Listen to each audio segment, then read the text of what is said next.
Welcome to Honest HR. I'm your host, Monique Akanbi, and we're joining you from SHRM-25, our annual conference here in sunny San Diego, California. Joining us today is Jennifer Currence, whose wildly popular presentation, The Top 5 Priorities for HR Departments of One, is in its now 9th year at SHRM's annual conference. As senior partner at HR Soul Consulting, Jennifer's annual presentation is based on a survey she conducts each spring. Welcome to Honest HR, Jennifer. Thank you. We're so happy to have you.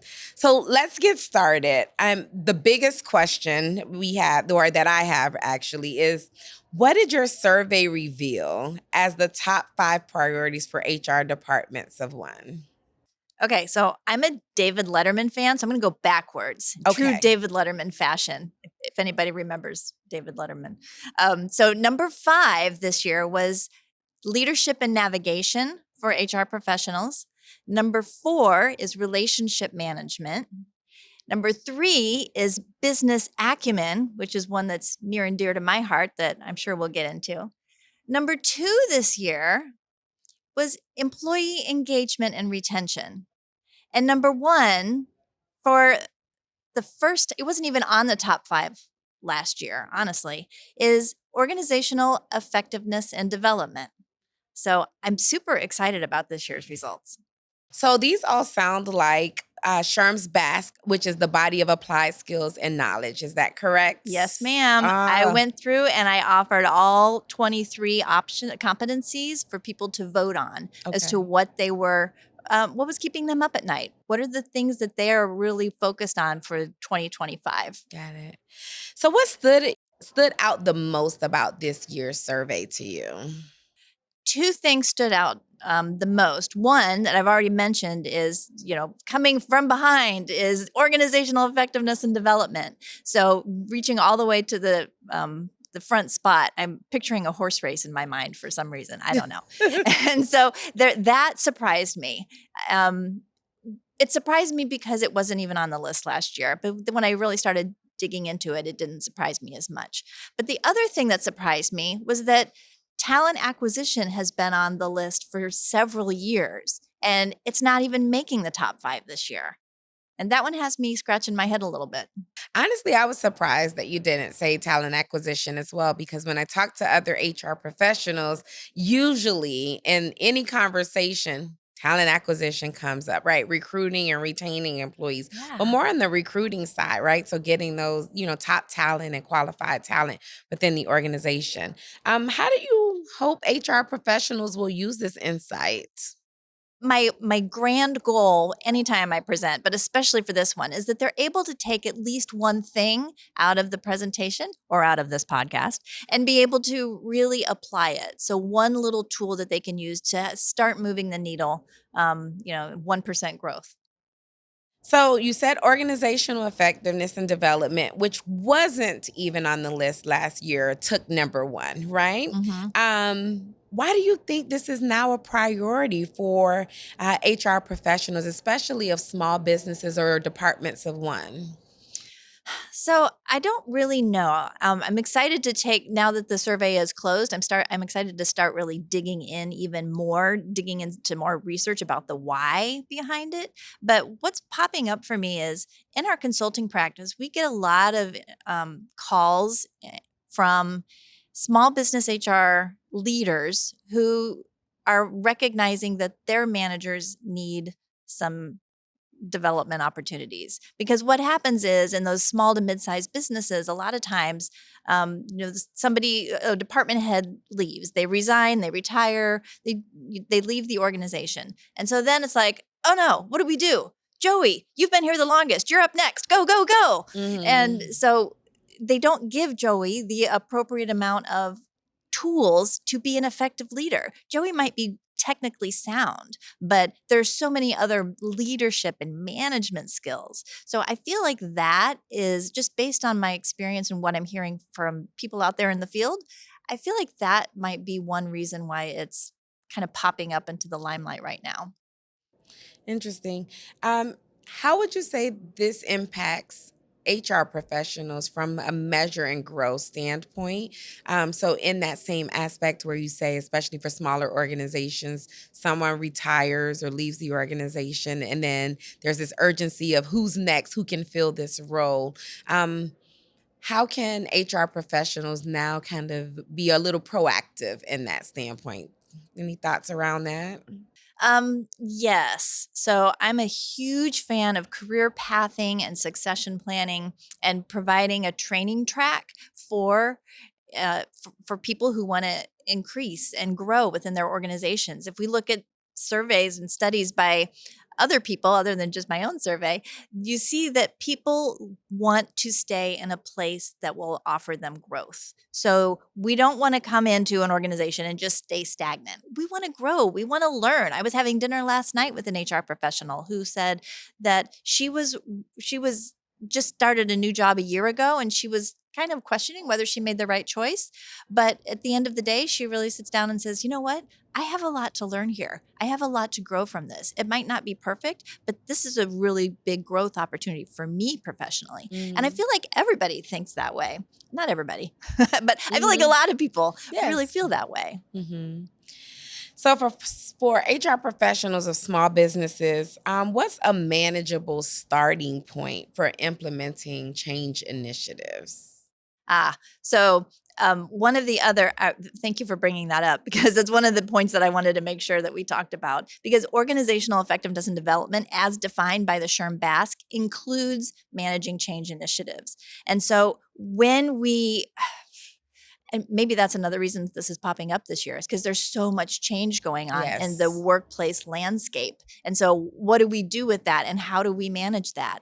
Um, Honestly, I think growing, so for HR professionals, being able to attend conferences like the annual SHRM conference and other opportunities to learn about what's going on. I know SHRM and a lot of other organizations have some amazing webinars that help us keep up to date with some of the compliance issues or the changing pieces of landscape.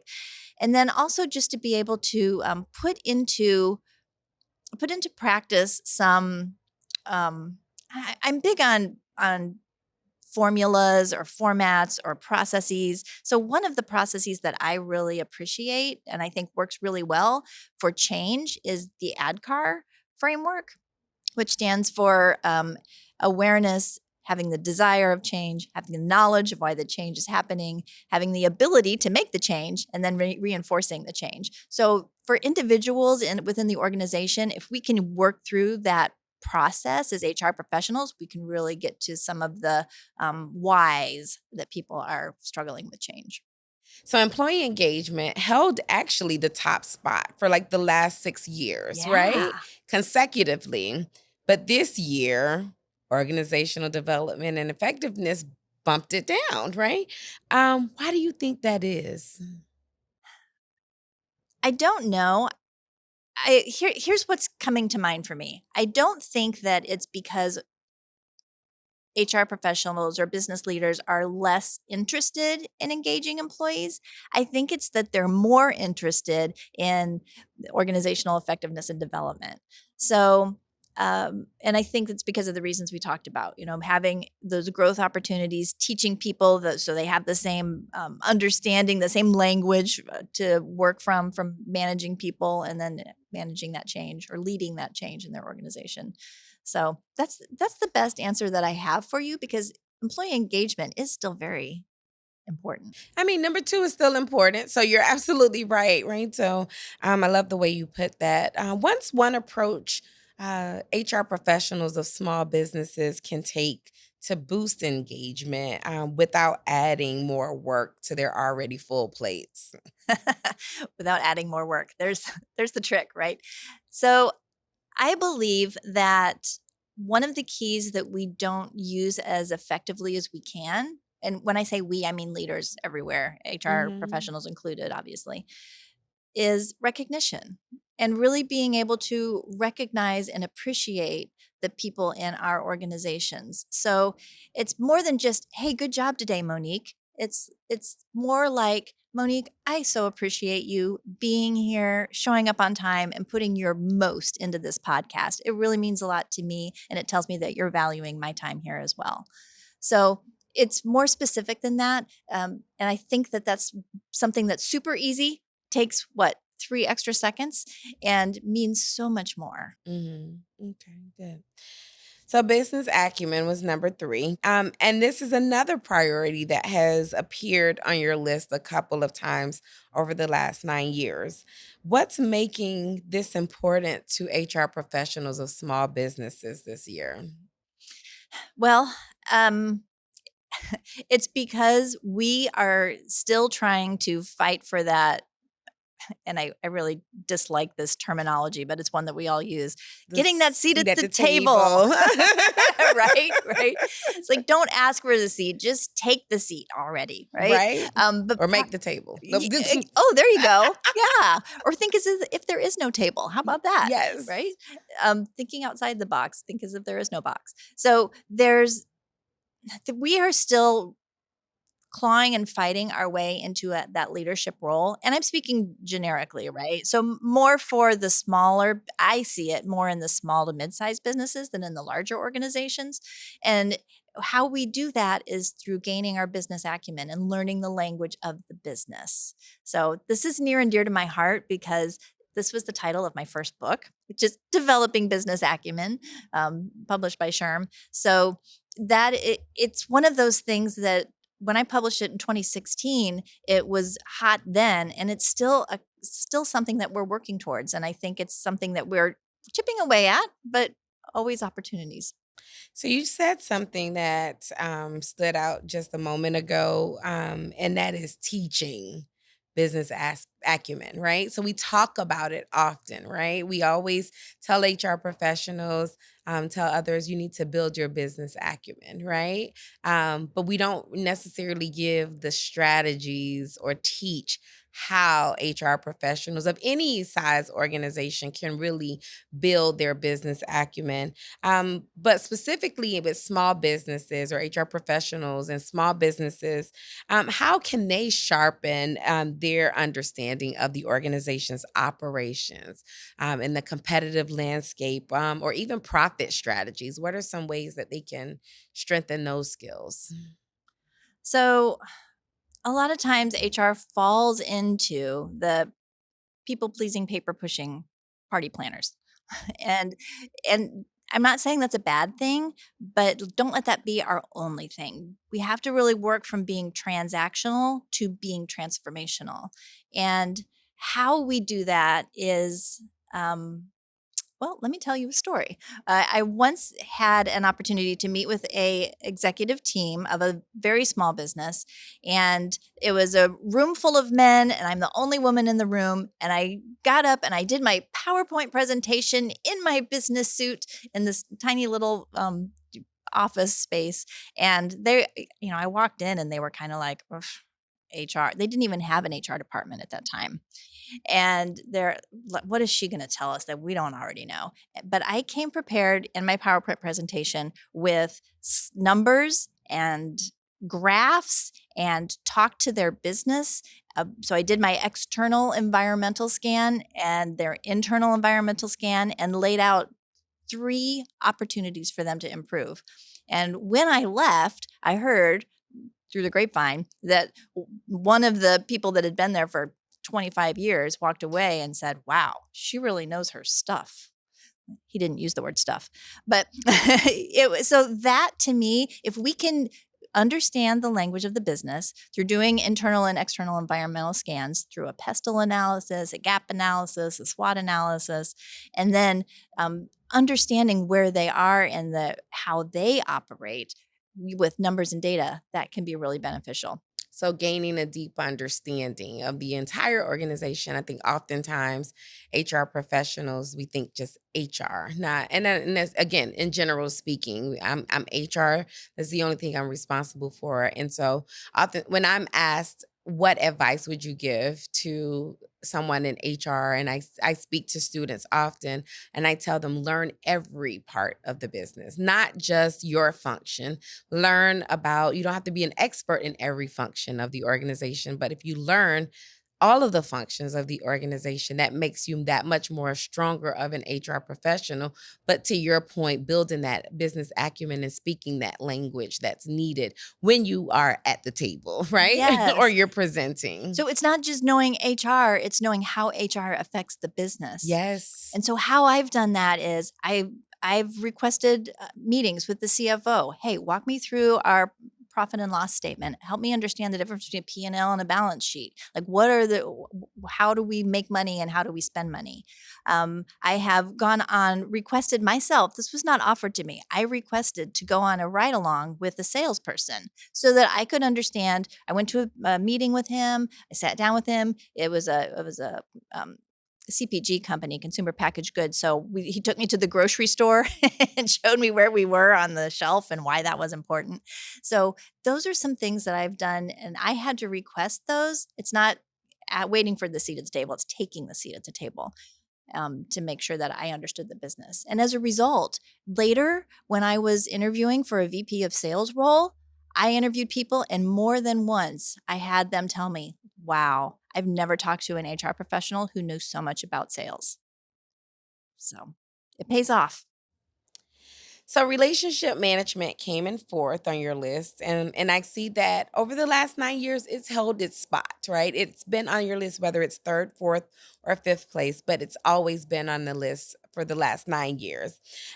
What does this priority say about the importance of HR skills in 2025 related to conflict, growing one's influence, and also building trust? Relationship management. Well, the low-hanging fruit there is conflict, right? So whenever anybody has an issue with the workplace, they go and knock on HR's door, and HR is expected to fix it with our magic wand hidden under our desk. And so there's that element, I think, and that actually showed up in my survey notes because there's a spot for people to leave comments, and one of the comments was there seems to be a never-ending conflict in our organization. So how do we do that? The other thing that I think is important, aside from managing conflict, is that it relates back to Gallup's poll. And Gallup does their 12-question poll, and they say that one of the number one things that makes an employee happy in the workspace is having a quote unquote best friend at work, right? Yes. So there's relationship management, and we spend so much time at work that it's important for us to be like the people that we're working with, which is why it's important to manage conflicts. And so when we can use as HR professionals, how does this affect us? When we can use those coaching skills and give the managers and the employees the tools to use to be able to manage their own conflicts, then that helps them build better relationships at work and helps them actually retain the employees as well. Right. So, what's one practice you would recommend for HR professionals or small businesses to build stronger, more productive relationships across their organization? I'm not going to say have an open door policy because I think that gets us in trouble sometimes. And then we become at everybody's beck and call. So, hey, y'all, take some time for yourselves to get your strategic work done. That's how we become transformational leaders. But there is a tool that I use a lot on one-on-one. So this is a tool you can use with individuals. I've used it in meetings. I've used it one-on-one, and you can teach other people as well. And that's what's called the contrasting technique. I learned this from the book Crucial Conversations. Yes. And what it sounds like, have you read that book? Yes. Oh, so good. I love it. So one of the tools they use there is the contrasting technique, and it sounds like this. What I don't want you to feel is that I'm picking on you. What I do want you to know is that I value you and I really want you to succeed here. So I have some feedback for you that might be beneficial to you. Are you willing to receiving it? Are you open to receiving it? So that is one tool that I like to use. And I've used it again. You can use that tool in a meeting too. Yeah. So, priority five for HR professionals and small businesses was leadership and navigation. So, what's your take on why this priority is where it is this year in terms of m- making the top five? I think it's hand in hand with what I talked about with business acumen, how we're still clawing our way into becoming a transformational leader and to be seen as the leader, a leader in our organization that's just as important as, finance or operations. So when we're talking about leadership and navigation for small businesses, what I see is that HR professionals don't know how to climb the ladder, don't know how to get recognized. One of the comments from the survey said, "Well, we've done fine without you so far. So why do we need you?" To which I will say, remember that story I was just telling you about how I went in? She really knows her stuff. They ended up hiring me. They did not have HR, but I became their first HR manager because I did know my stuff and I did show that I was a leader in the space and I could help them navigate the people issues that they had. So that's where I think that's kind of where it's stemming from. Yeah. So being able to lead organizations, especially in today's time where there's so much uncertainty, right? So I can definitely see that. How can HR professionals or small businesses develop and communicate a vision that resonates with both employees and their executive team? Oh my gosh, I love this question. So this is one of my favorite things to do with teams of anywhere, but I did it when I was leading an HR team. So what we did is we asked ourselves, what words do we want the managers and the employees use to describe us? And then the second question we asked is, what words do we want to use to describe working with each other? You come up with this list. And when we did it, we actually asked managers, hey, what words do you want to use to describe your perfect HR department? And they gave us some information as well. So we had these two lists, and then we went and we voted on what were our top priorities. We came up with an acronym because I like frameworks. So we came up with an acronym which was COACH, and it stands for we want as an HR department, we hold ourselves to these values of being confidential, open-minded, approachable, connected, and helpful. So what we did with that is we operationalized each one of those words. We said, okay, this is what it looks like. And then I put it out to the entire organization. And I said, this is what you can expect from your HR department. This is what we vow to give to you. And if you see any member of the HR department, including me, not following by these values, you come talk to me about it because this is how firmly we believe in it. And it really made a game changer because I had people coming into me, employees and managers, saying, you know what? Sally was really helpful today. Thank you I just wanted to let you know that. So it was an opportunity for our employees and managers to recognize the HR department. It was also an opportunity for me to use as an interview tool when I was hiring new HR professionals for my department to say, hey, what do these words mean to you? And it's also a tool for me to use to manage them. Hey, I just walked into your desk and I saw that there was this, so somebody's social security number was laying on your desk. Help me understand how that aligns with our value of confidentiality. So it's a great tool for any manager to use, and I highly recommend it. Oh, I love that because you communicated the vision, right? Mhm. And you also built accountability within your team and throughout the organization. So I And love I that. got buy-in from the managers and the employees at the same Right. time. So Yep. yeah, you got to buy in to weigh in. You got to weigh in to buy in. Way into buy-in. Yep. Got it. So, Jennifer, if you had to choose one action as the best starting point for an HR professional within a small business or within a department of one to make immediate impact, what would that be and why? Interview every single one of your department heads. So spend some one-on-one time with each person and say, hey, what's keeping you up at night? How can I help? So it can be really simple questions, but just you want to understand what their business is and what they are dealing with, um, and how HR can help. So it's more about the department head, but we can then use HR and how HR affects the business, not just HR for HR's sake. And what we're trying to get to is to be a partner, not police. So we don't want to be the policing of, compliance and, oh, you're not going to let me fire this person, but I need to fire them, So we want to partner with them and build that relationship management, right? Relationship and trust. And then they can come to us for more than just conflict issues. Yes. So, looking ahead, how do you see these priorities evolving? And what should HR professionals do in preparing for beyond 2025? Because believe it or not, we're halfway through the year. Oh, I know. Isn't that crazy? Um, I might be biased.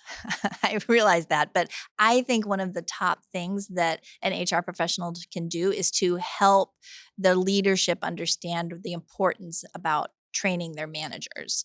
It can help them avoid any compliance issues, which people usually ignore until they have one, unfortunately. And it can really help build that trust and that moving forward. So when we take the time to train our managers up the way that we want them to be, it alleviates the administrivia that HR has to deal with, leaving us more time for that transformational or strategic growth. And it gives the managers the tools that they need to be able to be successful in the workplace. And I think that that is really so important. So I worked with SHRM to help write the PMQ, the People Manager Qualification. So I know this is something that SHRM truly believes in as well. So, the evolution of training people managers, right? Yeah. And being and kind of looking beyond 2025. Yeah. Yes. And there are so many ways to do that. I mean, the opportunities are just endless. You can hire a consultant like me to come in and provide it for you, but there's a lot of different ways that you can do it yourself. It could be as simple as picking out a TED Talk and showing it at your next group meeting, and then talking through what that means for your department or your group. Right. Well, Jennifer, thank you so much for joining us and sharing your deep insights. Hello, friends. We hope this week's episode gave you the candid tips and insights you need to keep growing and thriving in your career. Honest HR is part of HR Daily, the content series from SHRM that delivers a daily newsletter directly to your inbox, filled with all the latest HR news and research. Sign up at shrm.org/HR Daily. Plus, follow SHRM on social media for even more clips and stories. Like, share, and add to the comments. Because real change starts with real talk.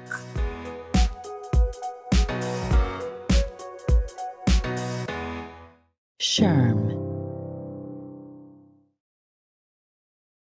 This podcast is approved for 0.5 professional development credits, aka PDCs, toward SHRM-CP and SHRM-SCP recertification. Enter the following PDC activity ID in your SHRM activity portal to log your credit. 26-E4EAZ. That's 26-E4EAZ. This ID expires on September 1st, 2026.